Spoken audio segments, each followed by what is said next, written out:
क्विनारिया ही अबीजपत्री उपसृष्टीतील bryophyta या विभागातील वनस्पती आहे। क्विनारियाला मॉस असेही म्हटले जाते, परंतु मॉस ही संज्ञा 200 निरनिराळ्या प्रजातींना वापरली जाते। ही वनस्पती उभयचर आहे, कारण ती ओल्या मातीत वाढते, परंतु प्रजननासाठी तिला पाण्याची गरज भासते। ह्या वनस्पतीची रचना चपट्या रिबीनेसारख्या पानासारखी लांब असून त्यावर मुळासारखे मुलाब असतात। क्विनारिया ही अबीजपत्री उपसृष्टीमधील ब्रायोफाइटा या विभागातील वनस्पती आहे। क्विनारियाला मॉस असेही म्हटले जाते, परंतु मॉस ही संज्ञा जवळपास 200 प्रजातींना वापरली जाते।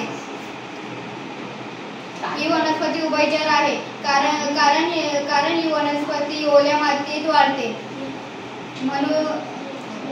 वाढते, तिची रचना चपट्या रिबीनेसारखी पानासारखी लांब असून मुलांवर अवयव मुलाब असतात। या वनस्पतीची रचना चपट्या रिबीनेसारख्या पानासारखी लांब असते। नेचे म्हणजे फणस बागेतील शोभिवंत झुडपांपैकी एक महत्त्वाची वनस्पती आहे। नेचे वनस्पतींना मूळ, खोड,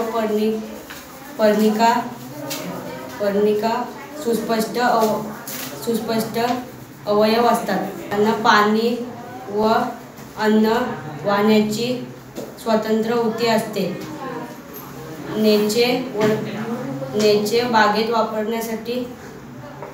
वनस्पती बागेत वापरण्यासाठी असली तरी तिला फुले व फळे येत नाही, म्हणून तिला अपुष्प वनस्पती असे म्हणतात।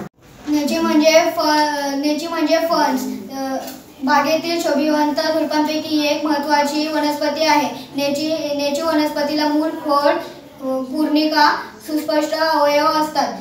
त्यांच्यात पाणी व अन्न वाहण्यासाठी स्वतंत्र ऊती असते।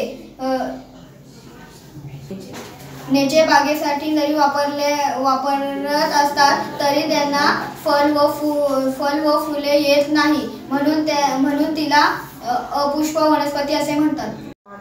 नेचे म्हणजे फणसबागेतील शोभिवंत झुडपांपैकी महत्त्वाची वनस्पती आहे।